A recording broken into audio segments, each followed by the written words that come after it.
Have you ever wanted to write a story but didn't know how, or didn't like the finished product? Same, but I persisted in writing, and I've learned quite a bit along the way. Here are some writing tips to keep your reader's attention that I picked up on my, frankly, quite short literary journey. Number 1. Start on a cliffhanger. Okay, so it doesn't have to be a cliffhanger, but starting a story, especially a long story, on some action will catch your reader's attention. Examples of instant action or cliffhangers that I have read come from Maximum Ride by James Patterson, which opens chapter 1 on this. Quote, "The funny thing about facing imminent death is that it really snaps everything into perspective. Take right now, for instance." End quote. I bet you want to know what happens next. So did I. That's why I kept on reading. Another example is from Witch and Wizard, also by James Patterson. The introductory chapter gives a description of the place and the people around the protagonist that really hooks the reader's attention. This book ends its introductory chapter with quote, "But I'm getting ahead of myself here. I'm supposed to be providing an introduction here, not the details of a public execution. So let's go back a bit." End quote. This point fits nicely into my next point. Number 2. Keep the reader wondering. Curiosity may have killed the cat, but it will make your reader beg for answers, and therefore read until they find them. Just don't overdo this. The Witch and Wizard series does not relieve you of the agony of your suspense until the next book.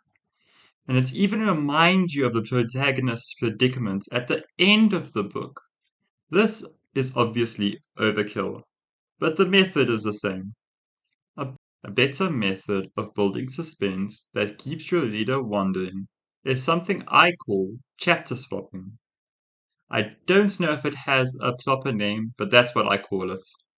Basically, you end a chapter or a paragraph on a mild to moderate cliffhanger, and begin the next one in another perspective or another time. This method is everywhere. Some examples of books that use it are Innocence by Dean Koontz, Magician by Raymond E. Feist, and a really good example, Onderwereld by Fanny Fillion, which I will now quote and then translate. Before I start, please pardon my Afrikaans. I've only been learning it for 8 years in school. Dit vat 'n ruk voordat ek besef die printer het gestop.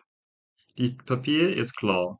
Daar is ook nie papier in die ander printers nie, maar ek dink ek het nog in my kamer. Ek staan op, my bene styf van die koue. Ek kry die papier in my kas, versigtig om nie te raas en iemand wakker te maak nie. Terug in die hangout stop ek dood in my spore. Daar is iemand voor die rekenaar.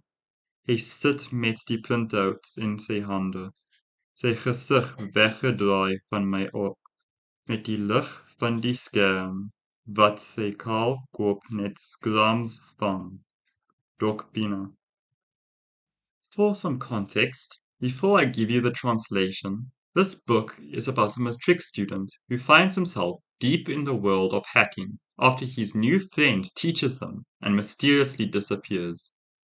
He finds out that his school principal, Doc Pina, is a main part in a very illegal and very profitable plan called Project Nursery Rhyme. This scene happens early in the morning when, after a long night of hacking, our protagonist is printing out all of the proof he has found about Project Nursery Rhyme. Now that you're all caught up, here is the translated version. It takes a while before I realize the printer has stopped.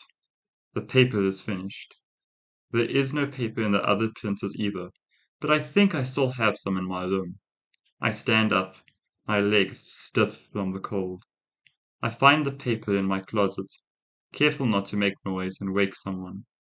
Back in the hangout, I stop dead in my tracks. There's someone in front of the computer. He is sitting with the printouts in his hands, his face turned away from me, with the light from the screen barely catching his bald head.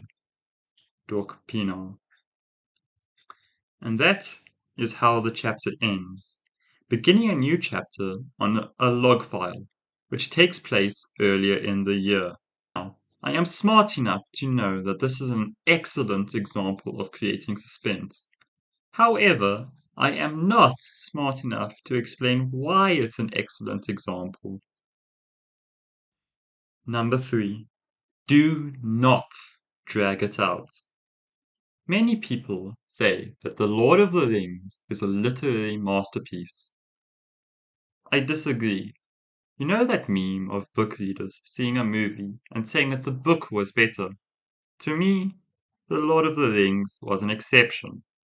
The book was too drawn out, a lot of nothing happening between the interesting bits. Granted, I was 13 when I read it, but my point still stands. Readers, especially young readers, get agitated when a book is boring. This was a point in an online course that I took, or at least directly connected to this. The heading said, quote, "Only include the most important dialogue." End quote. The paragraph under told me that readers only care about the most impactful and significant dialogue. If you want me to talk more about dialogue, then please ask for it in the comments. I'll be more than happy to explain what I know. If you actually watched through this entire video, then thank you. Most people drop off after a couple seconds. My channel analytics on YouTube tell me that the average view duration is less than a minute. If you have any video suggestions, just ask. I do not have enough experience to think up good ideas consistently. See you next time. Goodbye.